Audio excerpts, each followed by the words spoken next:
Welcome to our MUMS seminar, and today we have Dr. Trish Campbell presenting all models around the sun are useful, supporting the control of infectious diseases using modeling. So I'm going to pass on to Trish to introduce herself.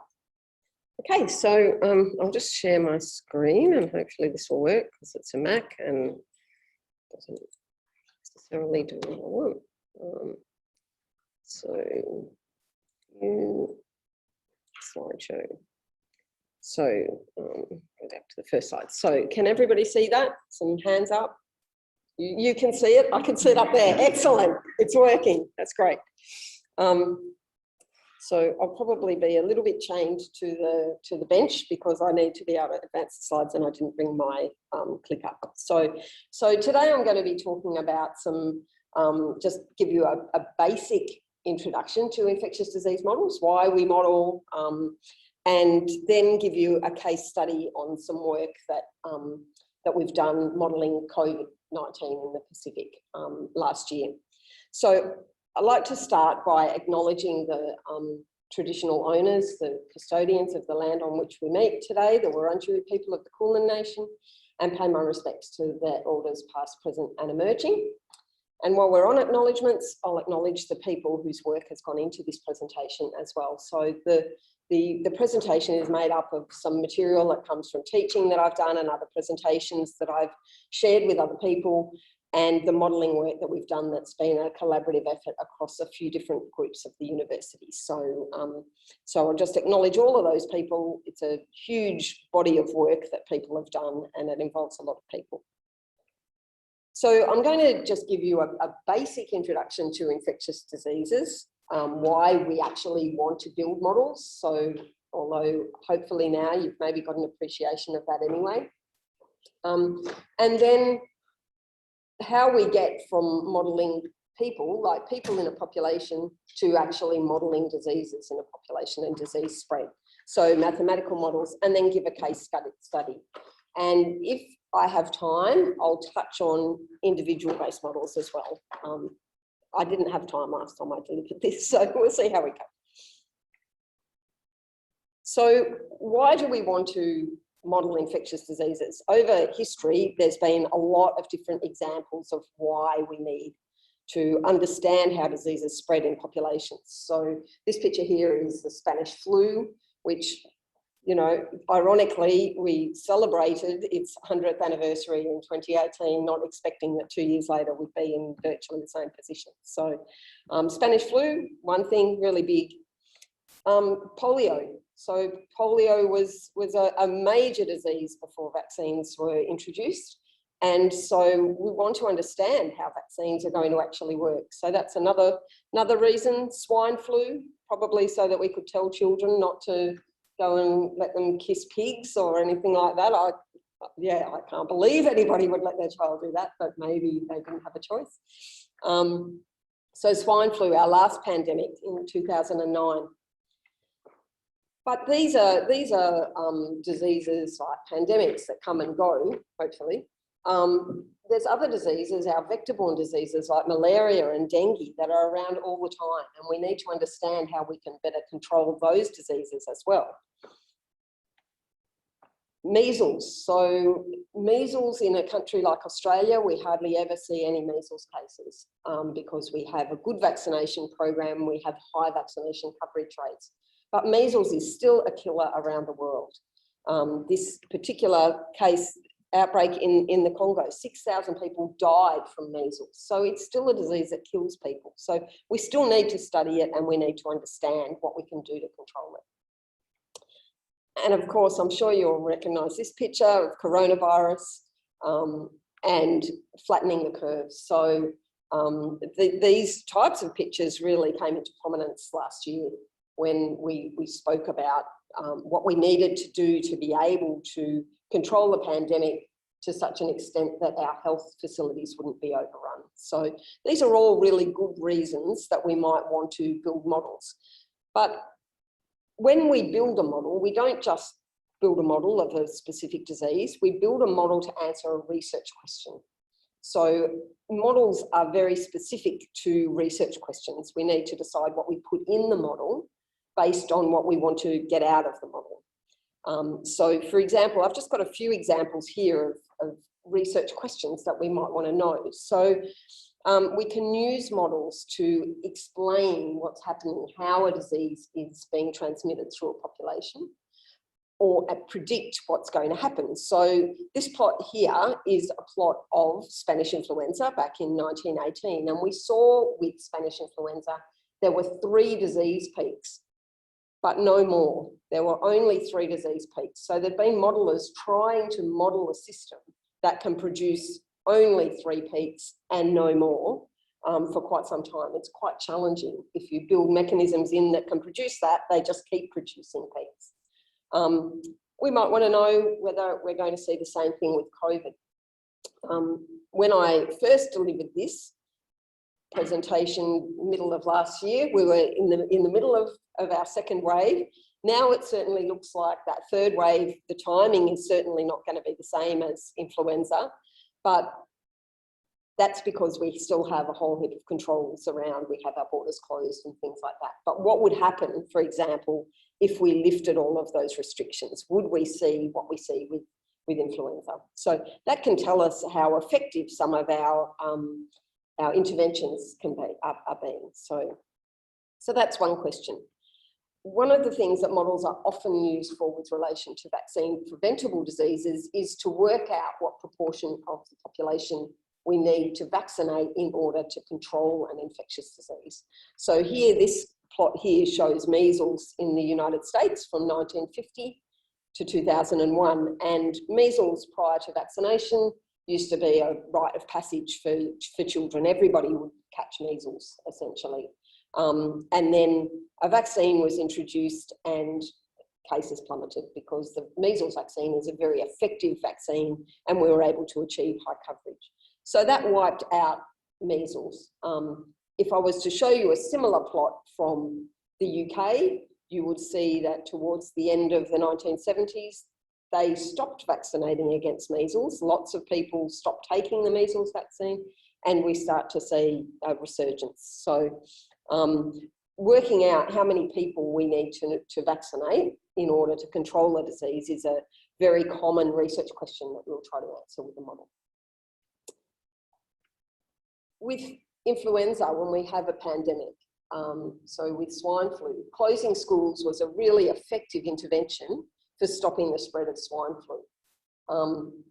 But is it effective for COVID-19? You've probably seen lots of news reports on this at the beginning of the pandemic and partially through when schools were opening, closing, people having school children at home, looking after them. Obviously, it has a big societal impact to close schools. So we need to understand when it's worth closing schools. So effective for influenza, is it effective for COVID? You know, are our transmission dynamics the same for influenza and COVID? So there are a few sort of research questions that we can answer using models. And now I'm just going to give you some background in how we develop models. Have many people here seen classic disease models before? Yeah, you have? Yeah, you've probably been to seminars that have been given by people in this school even. So yeah, so look, hopefully most of this will be quite familiar to you. So the classic SIR model, so the susceptible, infectious, recovered model, was first developed 100 years ago. And really, even though we don't tend to use it anymore as the SIR model itself, like there's not very many diseases now that we can model just using 3 separate states of susceptible, infectious, and recovered, it still forms the basis of our compartmental modelling today. And so basically the premise of this model is that we separate the population into mutually exclusive compartments. So people will have a disease state that is either susceptible, so they can be infected, they're infectious, which means they're infected and they are capable of passing on that infection to somebody else, or they're recovered or removed. And that recovered or removed compartment can include people with different types of removal. They might be dead, they might be vaccinated. So there's a range of different reasons that people might end up there, but basically it's just people who are no longer participating in the transmission of the disease. So the major assumption is that that's the only difference between people. So we start out with a group of people here who are all identical in every respect other than the disease state, and we say some of them are susceptible, some of them are infectious, and some of them are recovered. Now we know that that's a great simplification, that not everybody is the same. People have different ages, different comorbidities, so we often need to do more, and I'll talk a little bit more about that as we get on. But when we do this, because we are assuming that the only difference that people have is their disease state, we can just lump them all together and we can just count them and say, this proportion of our population is susceptible, this proportion is infectious, and this proportion is recovered. And then we just have to keep track of what happens to change those numbers in each of those states. And that's essentially all that the SIR model does, is it just counts how people flow in and out of these three different states. So we look at the events that cause individuals to change their state. So who could tell me what would make somebody change state from being susceptible to being infectious? If they get in contact with an infectious person and they get infected, that's right. So it's not just you might meet an infectious person, but you might not get infected. So it encapsulates that whole process of meeting somebody who's infected and becoming infectious. And what about moving from being infectious to being removed? You recover, that's right. Now, often in these models, we treat sort of recovery as a loss of symptoms. That's not technically in our model, that's not technically the meaning of what R actually is. R is actually, it's when you're no longer infectious. So you might still have symptoms, but you're no longer capable of transmitting the disease. And that's often quite difficult to tell from infectious disease data. So often it's equated to the duration of symptoms. So we look at how long are people infectious. So that's our SIR model as a change of state here. So we have, I'm hoping that you're all in the maths department, presumably, of stats, that you're familiar with differential equations. Yeah, so this basically, the SIR model can either be tracked using difference equations or differential equations. Now, it's more typical that people use differential equations because then they can use a very small time step, whereas difference equations, it becomes a little bit more difficult, I suppose. So essentially what we have here are the three classic infectious disease equations. So ds/dt is the rate at which our susceptible population is changing. And this here is equal to beta, which is the per capita rate at which transmission is made between an infectious and a susceptible person. And our infectious compartment and our susceptible. So you can see from this first equation that our susceptible population in this model is always decreasing or stable. So the rate is either 0 or it's negative. Can anyone tell when it might be 0? When there's no more infectious people. So when there's no more infectious people, the epidemic stops and we no longer have that reduction of our susceptible people. And so that can happen when we've still got some susceptible people left. So that's how our susceptibles change. Now, our infectious people change by the number of people who get infected. It increases by those, but then it reduces by the number of people who recover. So it has these ins and outs. And we basically use that equation, the equation for I, to work out when our system is at equilibrium. Because it's got two I's in it, we can actually factor I out. So we can actually come up with some stability analysis for that. And then our removed compartment is basically always growing or stable. So again, it basically just grows by the number of people who recover, and it will be stable when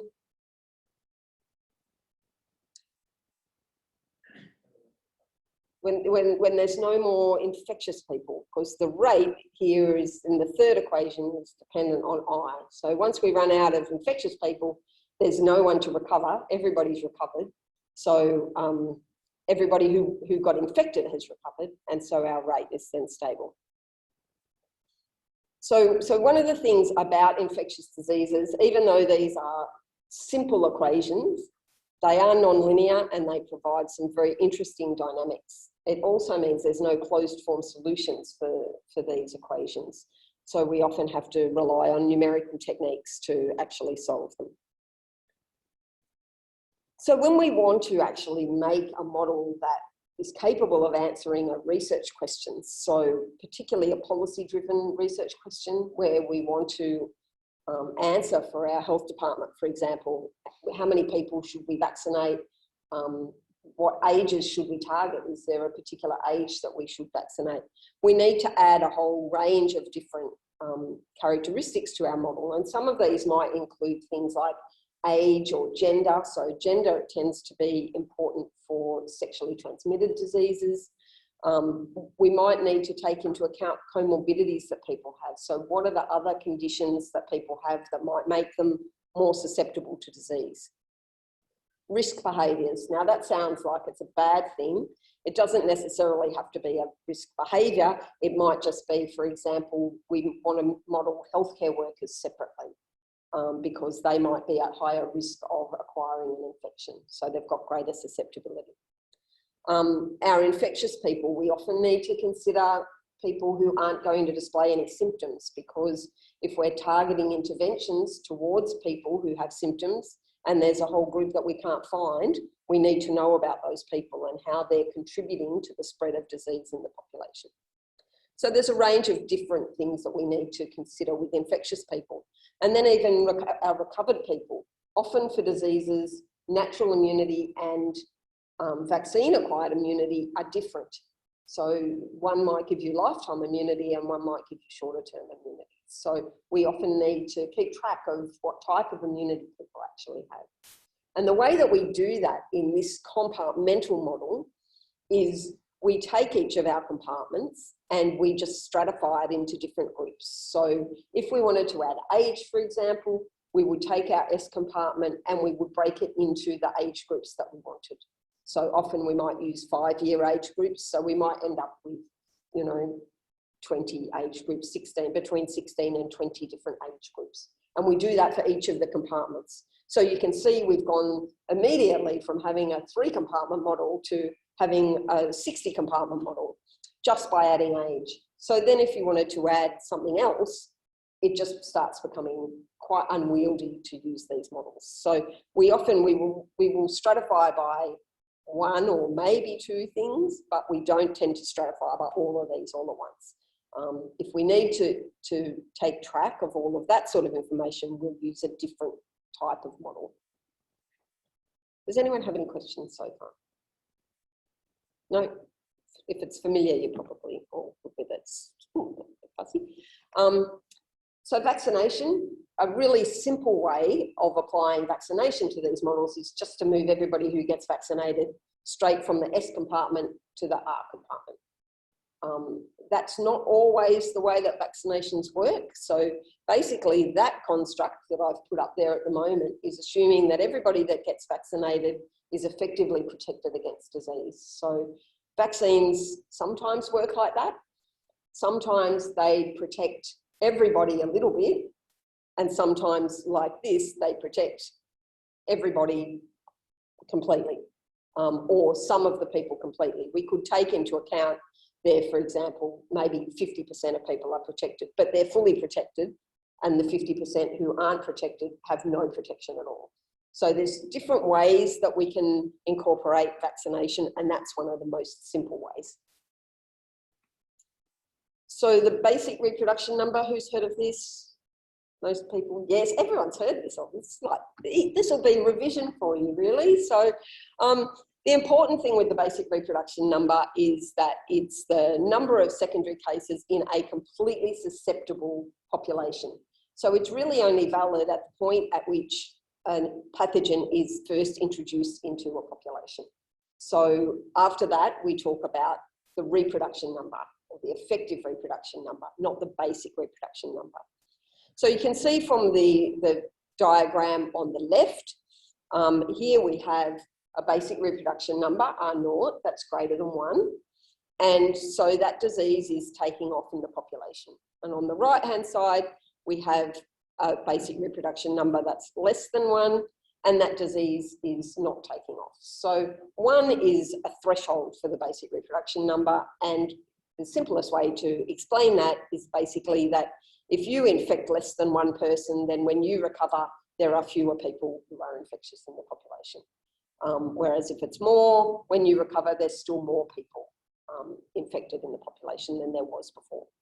So that's why this basic reproduction number is a threshold, but it's often used incorrectly because it's often used later in an epidemic. They talk about a basic reproduction number when really they mean an effective reproduction number.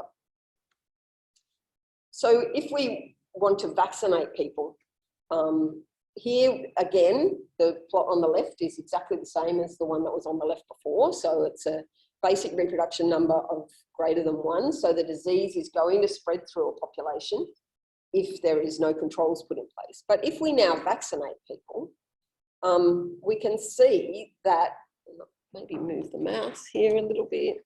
Oh, I don't want to do that. We can see here that our this generation 0, so our index case, previously would have infected 3 people, and now they've only infected 1 person because the other 2 people that they contacted that they would have infected are vaccinated. And then that person that they infected in the first generation, both of the people that they were going to contact are also vaccinated, and so the disease dies out. So this is really the power of vaccination, and that there's a whole heap of people in this diagram on the right who are protected even though they're not vaccinated. And that's where concepts of herd immunity come in, where people are protected because the people who would have infected them are not infected. So how many people do we need to vaccinate? Pretty much for most diseases that we know of, our reproduction numbers tend to be less than 10 and usually surprisingly small. Like influenza it's of the order of 1.5 to 2. Even though people see we have influenza outbreaks every year, it actually doesn't have a super high reproduction number, but it still spreads quite effectively in the population. Measles, on the other hand, has a reproduction number of about 18. So to vaccinate against measles, the way that we can work out how many people we need to vaccinate is we need to make sure that all of the 1 minus 1 on R0 people are immune, so that when you come across these people, you can't infect them anymore. And I'll show an effective reproduction number plot that shows that. So what this basically means is that the lower the reproduction number, the fewer people that we have to vaccinate in order to eradicate a disease. So if R0 is 2, we only have to vaccinate 50% of the population. Now that you might think that makes influenza really, really easy to actually get rid of, but then we start getting all of those disease complications and different strains and waning immunity type of considerations that we need to make. Now, to give you an idea, COVID-19, the reproduction number, the basic reproduction number for COVID-19 has been estimated to be somewhere between 2.5 and 4 or 5. So, you know, we need to vaccinate between about 55 and 80% of people. Now that means effectively vaccinate 55 to 80% of people. So if we don't have a vaccine that is 100% effective, then we need to vaccinate more people. So it would mean, for example, for measles, where we need to vaccinate 95% of people in order to eradicate measles, if our vaccines weren't very effective, it would be impossible to eradicate measles because we wouldn't be able to get a high enough effective vaccination coverage. So it's really important that we consider what that effective vaccination coverage is, not just the vaccination coverage. So the effective reproduction number, and I don't know whether you've heard about the effective reproduction number through COVID. People heard about this? Yeah. So this is basically, we track this over time to have a look at how effective different interventions are. So it's basically the equivalent of the basic reproduction number, but in a population that is no longer fully susceptible to infection. And so when a population on the left-hand picture, when 100% of the population is susceptible, an infectious person could infect all of them, depending on what the reproduction number is, the basic reproduction number. They could infect, so if they're going to infect all of them, then that would mean that this could have a reproduction number of 4. But if 50% of the population is already infected in the middle, they can now only infect 2 people. So our effective reproduction number here is 2. And then in the plot on the picture on the right-hand side, everybody's already infected. So now they can't infect anybody. So the effective reproduction number is 0. So it's really important that we can track how this changes over time, because then we can have a look at how effective the different interventions that we put in have been. So this plot here shows the effective reproduction number. I think it was the Australian, yes, it's the Australian data for COVID-19, having a look at the effective reproduction number over time. Now here again, same as for the basic reproduction number, we're aiming to get an effective reproduction number that's less than 1. So if it's less than 1, then everybody is infecting less than themselves, so the epidemic will gradually die out. So here we can see in the dark blue are the estimates we're more confident about, the light blue are the confidence bands. Hopefully they're sort of coming out. It's very light up on the big screen there. To show that's your 90% credible intervals. And here you can see as we gradually implemented more and more stringent interventions, so we limited gatherings to 500, then to 100, we closed the borders, then we had these shutdowns, the different stages of shutdown. Now it looks, if you look at this, you might say, well, by the time that we got to the border shutdown, the border closed, we're already below 1. So why did we bother to do the others? And I think part of it is just because we have that potential there that we only had a reproduction number below 1 because we had all of these other things in place.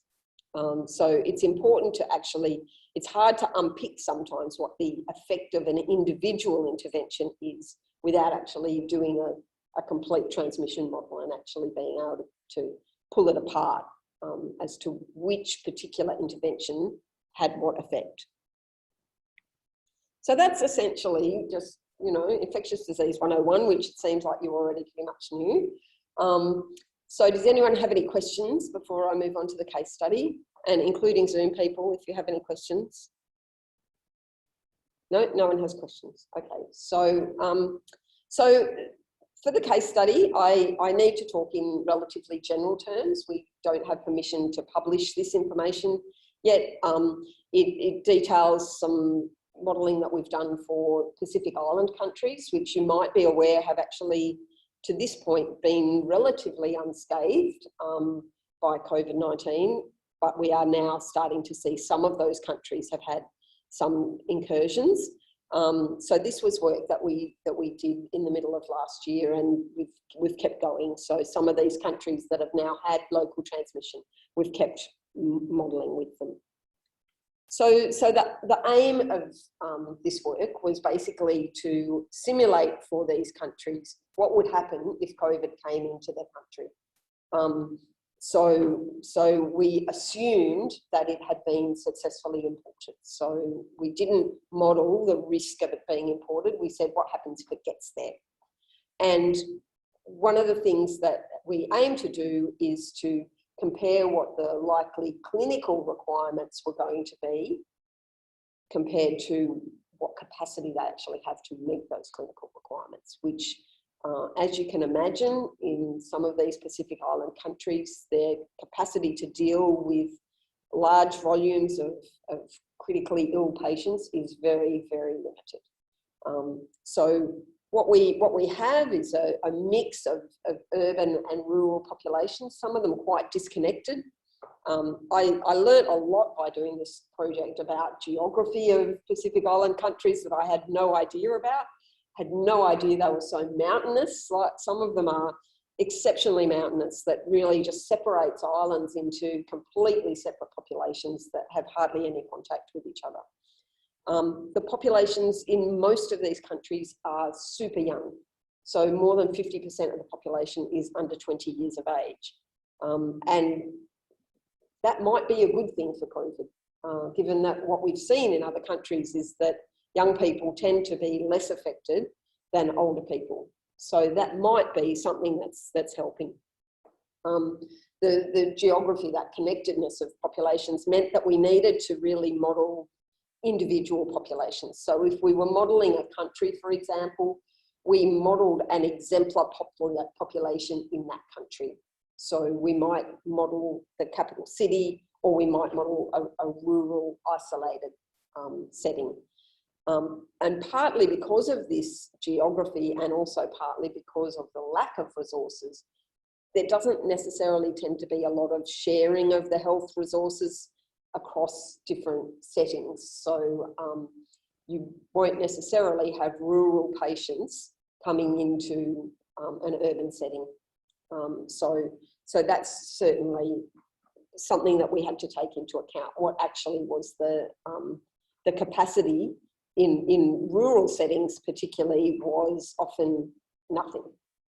They have no hospitals. So, and we gathered the information that we used for this from censuses, from reports that had been done on health systems reviews in these settings. Most of the information was quite old, like, maybe a decade old since anybody had reviewed the system. And then we spoke to local experts to actually get some sort of validation about whether what we were saying was correct. You can see here, this is now a picture of the transmission model that we use. We stratified the population into 16 age groups, and we've moved straight from our SIR model to something that's a heck of a lot more complicated. We're now taking into account that diseases have latent periods, so that's what our E compartments are. So that's where you are infected, but you're not yet infectious. And that people then become infectious, but they might not show symptoms, so we might not be able to get them for the first couple of days. We might not be able to identify them. And so we need to separate that infectious period into two different periods, one that's visible and one that's not visible. And you can see a range of different things in here. We've got some Ms, which are basically people who are isolating once they've been infected and infectious. And we have people who are quarantined if they're contacts of people who are infectious. So I don't expect you to look at that and understand exactly what's happening, but just to understand that these are the sorts of decisions that we have to make when we're making these models, is what do we include? What makes a model overly complicated, and what do we have information to actually inform? One of the things that we tested with this model was we really weren't sure, given how early in the pandemic we made these models, we really weren't sure what the role of children was in transmission. And so what we actually did was we ran the model separately using 3 different values of infectiousness for children. So we assumed they were 50% as infectious as adults, 70% as infectious as adults, or 90% as infectious as adults. And we run those as separate scenarios and present the results separately so that decision makers in the country can sort of say, yeah, I think that one, looks more like reality, and that's what we're seeing. We considered unmitigated epidemics, just let it go, we're not going to do anything about it, so what's happening? And then we compare that to what happens if we can isolate 25% or 50% of infected people and quarantine their contacts.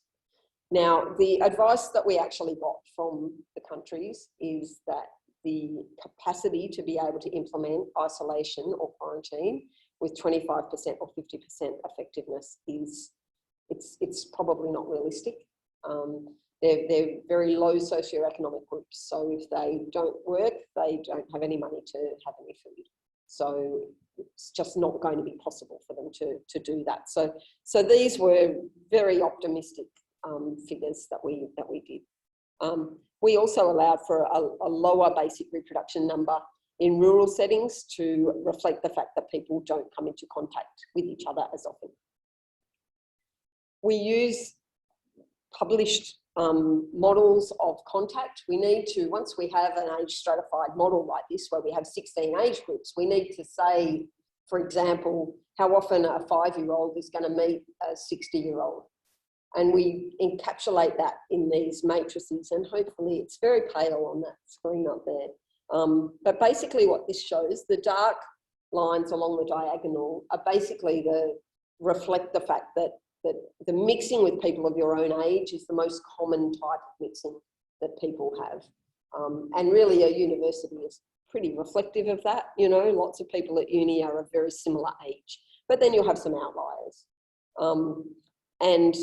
And so our children, you can see from here, this is was published for one of the countries that we modelled, and we had to actually apply this across many different settings because this type of data wasn't available for very many of the settings that we looked at.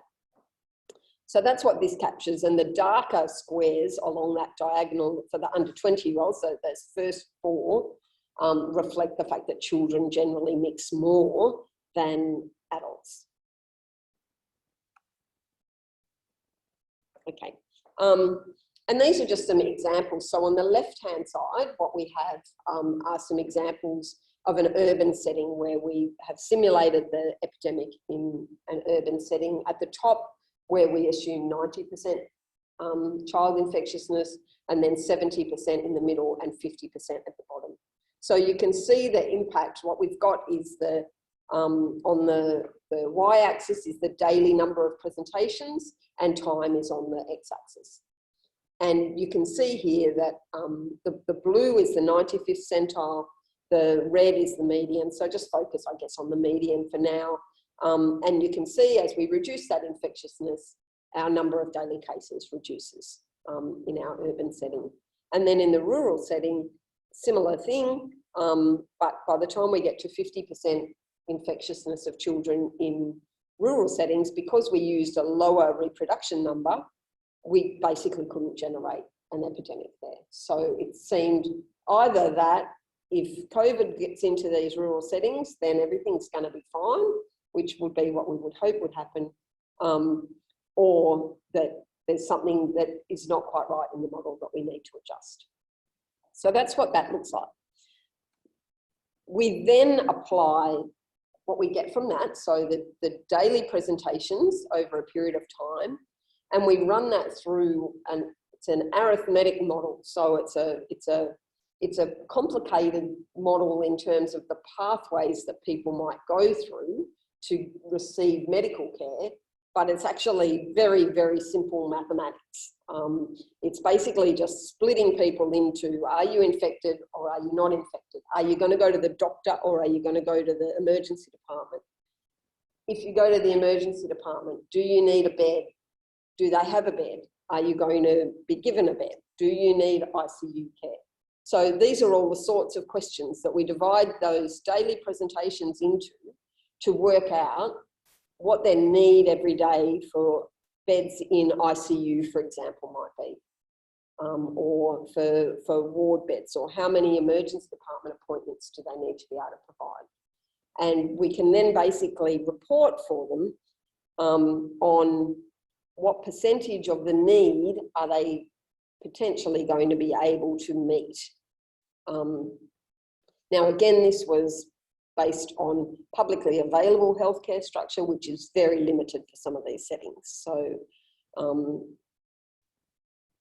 yeah, what we had to do for some of them, they had no emergency department, for example, and so we had to then adapt the model, because the model assumes that you need to see somebody in emergency to be able to get into a hospital bed. So we've had to adapt it that way. What I'll just show quickly here, we then did, like, this is our sensitivity analysis. So this is where we're looking at what percentage of their ICU admissions, so how many people in the model needed an ICU bed versus how many people in the model got an ICU bed. So that's the percentage that we're looking at here.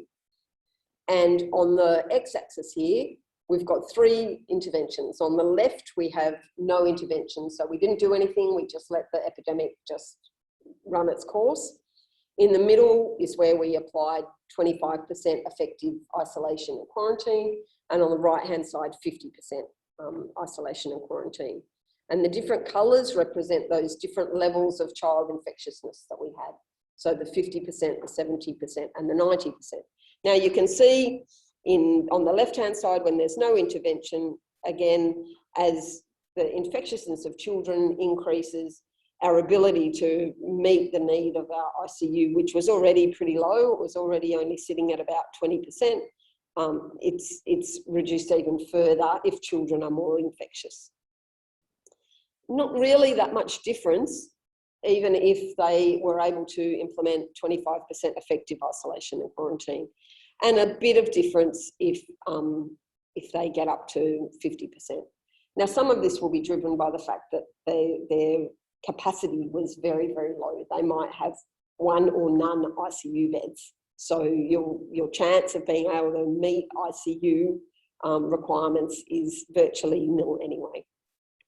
And then we look at a similar thing by if the epidemic had more severe clinical care requirements. So for this, what we did was we assumed that the other diseases, so the comorbidities that, say, a 50-year-old in Australia might have, maybe a 40-year-old might have those in these other countries, because they're poorer countries with fewer health interventions.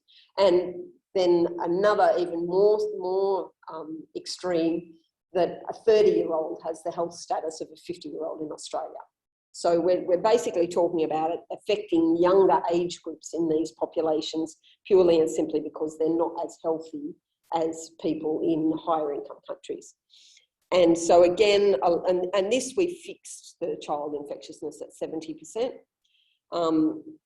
Same thing, we're looking at what percent of ICU admissions could be met, and we can see, again, the 25% doesn't make that much difference. It makes a little bit of difference. But the greater severity, if their populations are indeed more susceptible to having critical care needed, then it could be that their ability to meet their ICU demand is maybe even half of what it would be otherwise. And even with 50% quarantine and isolation, they're probably still not going to be very good. So really, what we found with the case study here is there's a lot of uncertainty, and lots of these things still haven't been resolved, even though, you know, we've been dealing with COVID now for 15 months or so. We still don't really know for certain what the role of children is, and it seems that it might be different with different variants. So, so that's a little bit difficult. But one of the things that we have found is that we think that maybe this children, the fact that these countries have high populations of children, might suggest that that child infectiousness is something that is limiting the epidemics in those settings, and that because of their comorbidities, though, they might see some more severe outcomes in younger people than we would in our country. And while finding the cases and isolating them and quarantining them will have some effect, it's likely to be very, very difficult. and contact tracing, like we've got that on there, and we say, look, having that capacity for them to do contact tracing, it's going to be very difficult for those countries to do contact tracing. It's not really one of the strategies for them is just to keep it out altogether, because once it gets in there, it's going to be very difficult. One of the things, interestingly, that we have seen with the Pacific Island countries, and that provided a lot of interest for us in terms of wanting to investigate it, is that French Polynesia had closed their borders, and then they had to open them again because it's a country that relies on tourism, so they have no income if they don't have tourism. So they opened their borders, and they had a very large outbreak in Tahiti, and it's self-resolved in Tahiti. And so we really want to know why that is. So no doubt there'll be a lot of investigation going on with that. So, you know, we'll look at different models and apply different hypotheses to see whether we can match that. But that's really interesting, and we would hope that we might see that in some of these other countries if something does happen. Part of it, I think, is they said that they had not really implemented very many interventions, like in terms of non-pharmaceutical interventions, so keeping people at home and things like that. But over time, it seems as though, oh yeah, we did that. But I think that they felt that they hadn't really been very well adhered to, but perhaps they were adhered to more than others. But one of the things that we do think is that we do think that for some reason, these countries may have lower reproduction numbers than northern settings and Australia. So whether that's variants, you know, the different strains of COVID, don't really know. So, yeah. Now, I do have some slides on individual-based models, or I can skip straight to the summary and you can ask any questions. What would you prefer?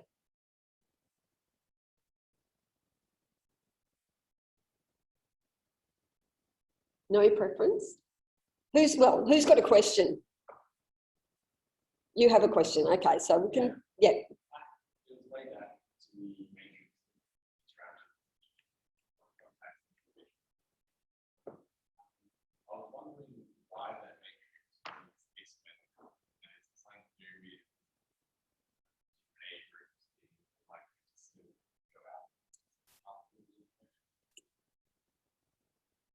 When we make these, they generally, when we manufacture them, they should be symmetric, because, but they do, when we adapt them to other countries, we have to adjust them for that country's population distribution. And so you're dividing something that might have started as symmetric by a population that's different. And I think that that's what leads to the asymmetry in them. And you can see, I don't know if you can see here, these really pale wings, this sort of structure, almost every contact matrix that you look at where we've collected information on contacts, which is not what this is a modeled contact. But when we collect information on contacts, we almost invariably see that diagonal and then these two subdiagonals, which are just the adults and children. It's pretty typical. So then we sort of have to look and say, well, one of our other questions was, with some of the modelling that we've done, is this the right type of contact matrix to capture acquisition of COVID-19? Or do we need to consider something else? Like, this is what we would usually use for respiratory diseases, so because it captures people who have conversations with each other and things like that. But maybe there's some other things that we need to take into account. So what I'll do, yeah, I reckon I'll go straight to the summary. Maybe. Okay, that's not working for some reason. Just imagine not seeing that. So basically, hopefully, I've given you, but you already knew, that mathematical and computational models are really helpful for answering research questions about transmission. I don't know that we need to convince people as much of that anymore. When I started in this field I started doing my PhD in 2010, and modelling was very much considered a very fringe sort of, that it was like those weirdos that do mathematical modelling. Whereas now modelling is really seen for infectious diseases as just being another tool in an epidemiologist's tool belt to be able to deal with this. So it is really helpful for being able to unpick some of those drivers of infection that you can't test in the real world, where you can't tell whether somebody didn't get infected because they were immune, or they didn't get infected because they didn't come into contact with anybody who was infectious. So you can't really tell that in real world data, but we can make assumptions about that in models and test them and see what happens. It is highly interdisciplinary. So we work with biologists, we work with immunologists, we work with people who deal with demographic data, molecular biologists, so genetic epidemiologists. So it really is a highly interdisciplinary field, and I definitely recommend it. I'm very passionate about it. So if you're the slightest bit interested, then it's definitely worth considering. And really as well, one of the things that we need to do is we need to be able to share our information with policymakers. So we need to look at really good ways of communicating results to people who matter, people who make these decisions. So, and that's a really important part of our work. Thank you.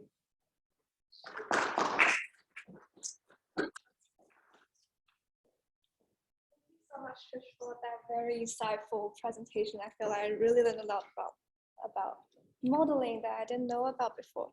So now we're going to have a Q&A session, starting with the audience here. But for everyone in the Zoom, feel free to pop your questions into the chat, and we'll get to that in a little bit. And Trish, before you answer questions, will you be able to repeat it to the Zoom so that people, Anyone has questions?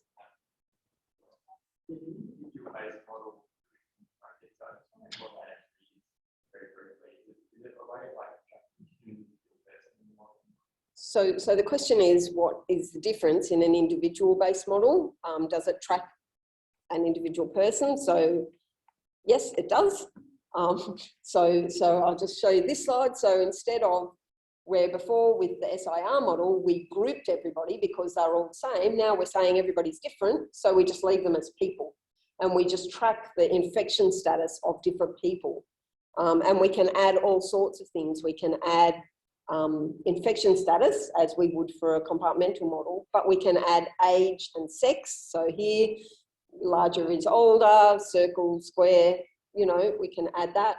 We can add where people live, who they live with, where they go to school, where they go to work. And one of the things that we can do in an individual-based model that's much, much more difficult in a compartmental model is we can keep track of different infections that people have had. So with a compartmental model, if you want to do that, you basically have to say, oh, these are the people who are having their first infections, and then the model branches off from that and then becomes people who have their second infections and their third infections. But in an individual-based model, you can basically just say, yes, they had an infection on this date, and then they had one on this date. And so you can have a level of immunity, for example, based on how long ago it was that they were infected. So it gives you a lot more versatility in terms of what you can add to the model and include in the model, but it comes at a computational cost. Yeah.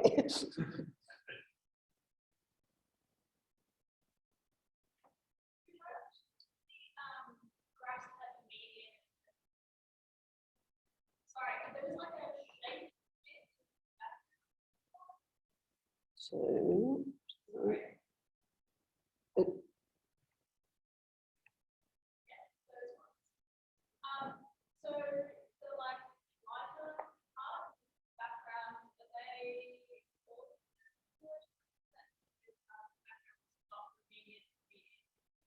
So the question is what the light blue shading is here, and I'm going from memory actually because it's such a long time ago that I did these. I think that this was all of the simulations that fall between the 5th and the 95th centile. Now it's very difficult to get this graph across to policymakers because they can't understand why the simulations that fall between the 5th centile and the 95th centile don't just sit between the bars that we have. And it's basically because the 5th centile and the 95th centile are basically the simulations that produced the number of infected people across the whole simulation that was the 5th centile and the number of people that was the 95th centile. And so the ones that fall in between that could peak earlier, they could peak later. It says nothing about when they peak. But yeah, sorry, I should have had that on the legend there. Sorry, question, sorry. So with both the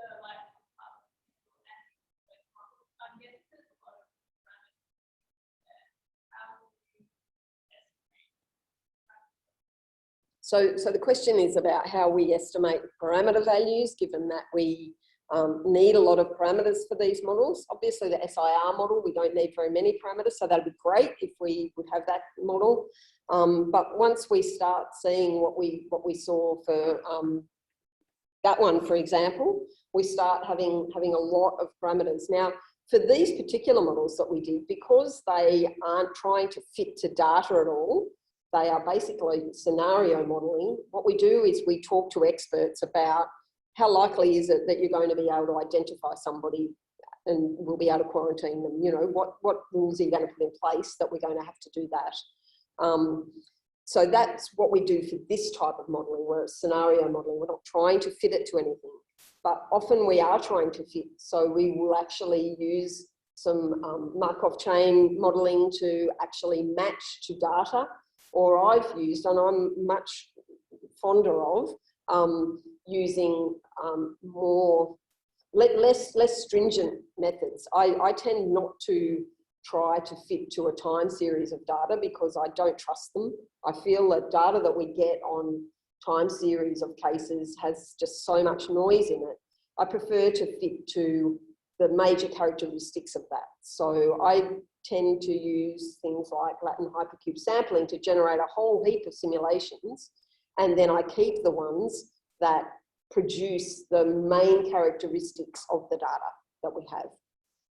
And then I can look at, well, what was the distribution of the parameters that was able to generate that for me? Does that make sense? Yeah.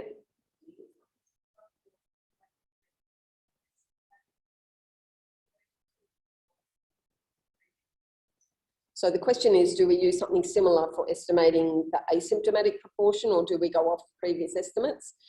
The difficulty with asymptomatic is that unless you're actively case finding, you don't know what they are. One way of getting asymptomatic proportions is to use what's known as serosurveys. Is anybody familiar with serosurveys? Where we basically take some residual blood samples from diagnostic labs and we test them for antibody levels in the population. And so we can have a look and see how the proportion of people with antibodies to a particular disease changes by age. And so that tends to be one way we can look at the difference between what that's telling us and what our disease notifications are telling us, to see what's the difference and is that our asymptomatic. But yeah, generally it's very, very difficult to actually estimate asymptomatic proportions because they're invisible. Great. Any questions from the audience too? Cool, let's have a look at Zoom and see if there are any questions. No? Okay. For everyone in the Zoom, feel free to turn off your mic as well. But I do have one quick question. Is about a lot of past diseases, once you are infected and recover, you develop antibodies and you can't get it again. But I think with COVID-19, you can still be susceptible after you recover. So how does that get involved in the model? So you can see, good question, and hopefully Zoom will have heard that, but it's basically about if COVID is a disease where our immunity might wane, so our antibodies might not last forever, how do we build that into a model?